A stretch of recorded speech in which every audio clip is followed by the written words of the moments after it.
Welcome to the Roost News, the place for all things volunteer. I'm Doretha McCoy, team member for the Roost News. Today, we're here to discuss the Volunteer Portal Training Specialist team. We will hear from Jeanne VanDivender, Volunteer AARP, North Carolina, Volunteer Portal Training Specialist, and Laurie Roland, Volunteer AARP, Georgia, Volunteer Portal Training Specialist. Jeanne, Laurie, thank you for joining us on this podcast today. But before we begin, let's talk about you. Jeanne, how long have you been a volunteer with AARP and what made you decide to become a volunteer? I have been volunteering with AARP for a little over 12 years.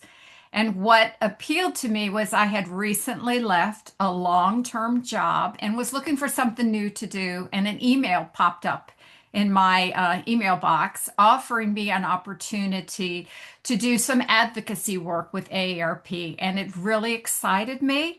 And needless to say, that particular volunteer opportunity led to more. Oh, wow. And so, do you like volunteering? Has it been I fun for do. you? I do. And I highly recommend it to anybody I talk to. Well, Lori, how long have you been an AARP volunteer, and what made you decide to come become a volunteer?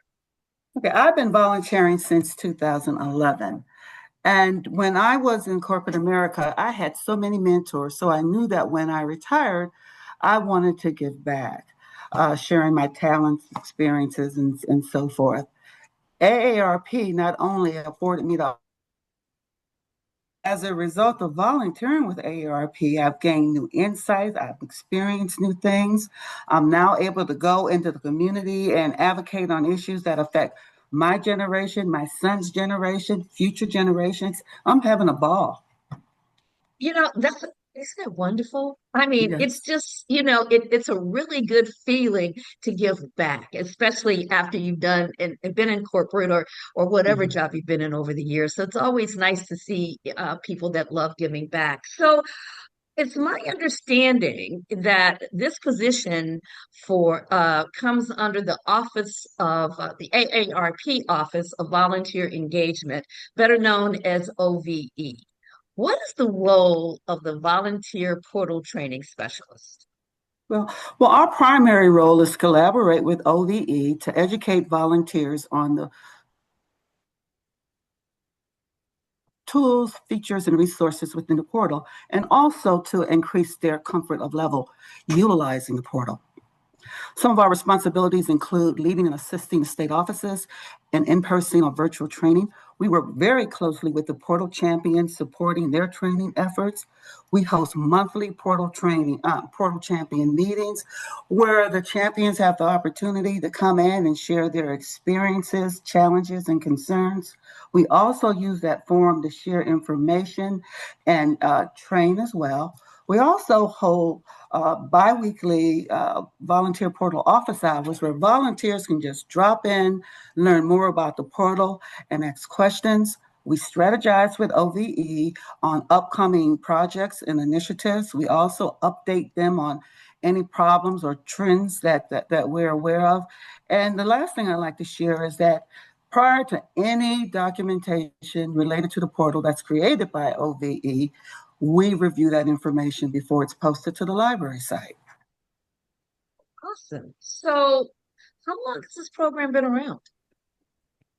So I will say that which we call ourselves the VPTS, which is the short for Volunteer Portal Training Specialist program, began in late 2017. And I will just tell you that it began to address a need. The portal, as we know it today, had just been rolled out a year or two earlier. Volunteers were struggling to understand how to use it. The staff was feeling overwhelmed. So a couple of us got together and said, we need some peer-to-peer training. That is how the VPTS team got started. And as Laurie pointed out, our job or our exciting opportunity is to provide training and support to both staff and volunteers with regards to the portal.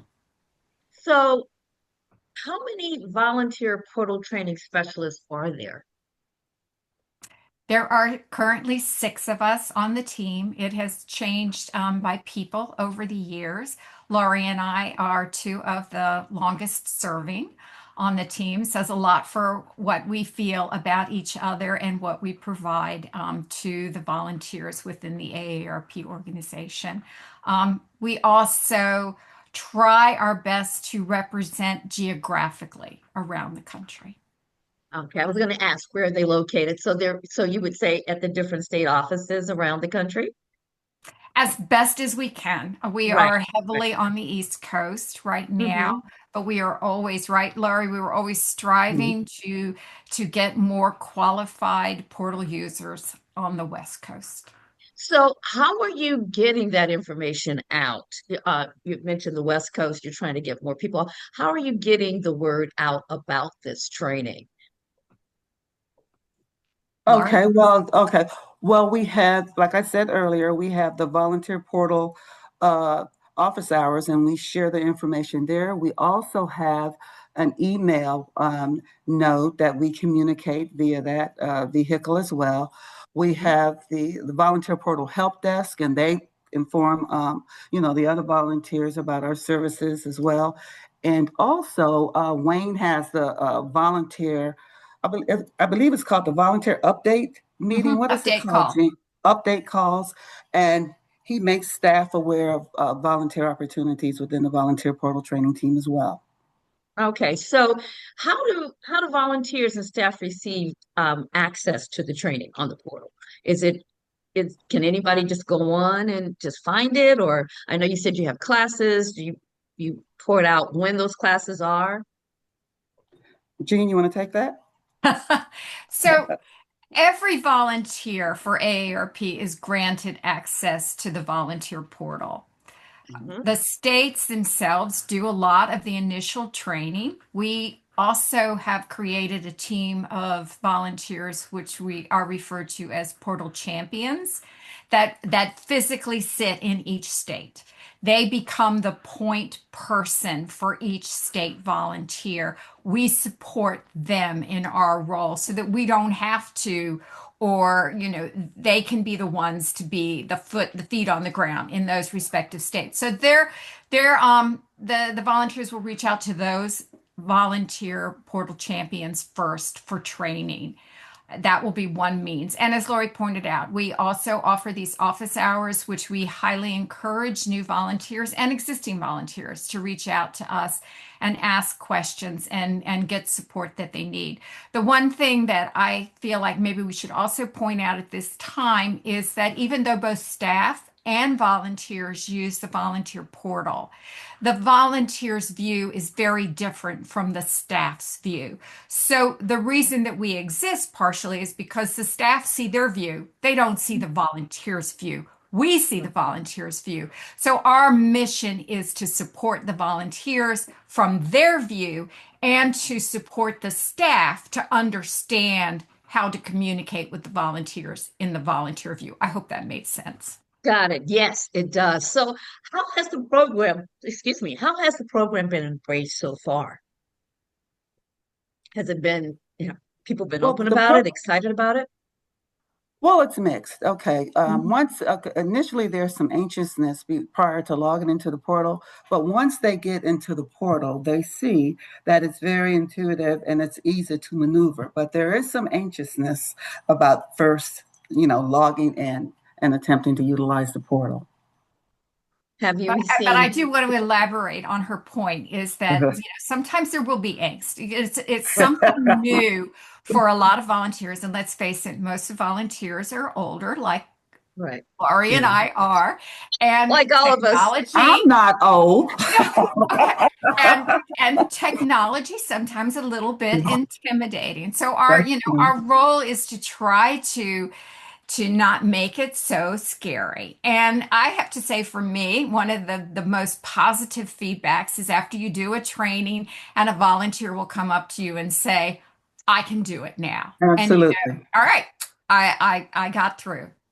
That's wonderful. So is there a system set up in place to receive feedback when they start the training?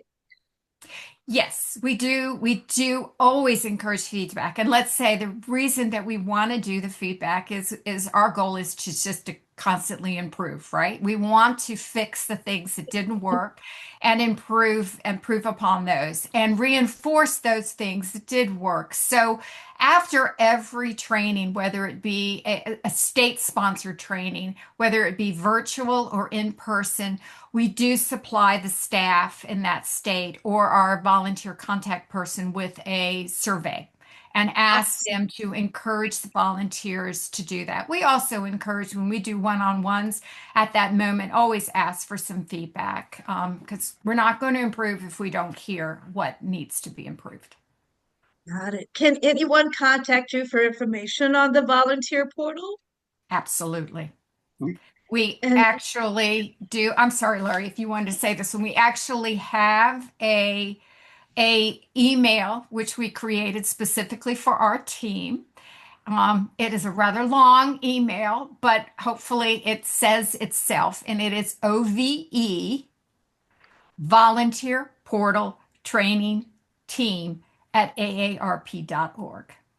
And all a volunteer has to do is type in that email, and everybody on our team will get it. There's some oh, other ways to reach out to us, and Laurie will share those. Okay, you can also reach out to us through submitting a training request, okay? And the mhm. note for that is www.aarp.org/portal training. And you use that link to request training for the offices. That's awesome. What advice would you give to the state offices that may want or may not embrace the portal and how they may support or encourage their volunteers to use the portal more? What I like the state offices to do is, if they have concerns regarding the portal, to talk with their portal champion or talk with us, because I'd be happy to show them that the portal has everything that volunteers need to be effective in their interactions with one another, with AAPR staff, their business partners, and the community. Just call us and we'll be happy to share all that with Just a phone them. call away. Mhm. Or an Okay. email away. Or an email.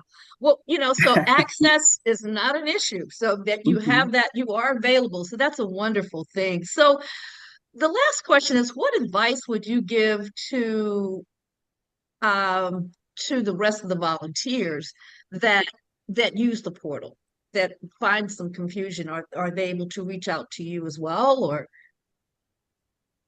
if they have any issues Absolutely. or Mhm. Absolutely. Their first point of contact should be their portal champion. But we're Okay, always available and they can contact us as well. And also, there's the volunteer help desk. Go ahead. That's available to them as well. great. So is there anything else you wish to share about the program? The only other thing that I would like to, point out is that we do recognize that not everybody has a big desktop, not every, and so the portal does function both on a desktop as well and a mobile device. So we do try to stress to folks that they can always carry the portal with them. Right. So if Mhm. you're out there doing a volunteer activity and you are at this table and someone says a specific question and you go, oh, that resource is in the portal. You can pull up Yes. your cell phone and you can pull that document up and show it to someone right then and there. So That's a wonderful thing. That's a wonderful thing. So I want to thank you for being our guest on the AARP on the Roost News podcast. To all of our staff and volunteers, we encourage you to subscribe to our Roost News podcast channel on YouTube and or listen to the audio version on your favorite platform. And of course, please invite your colleagues to join us too. On behalf of the Roost News podcast team, we thank you. Have a great day.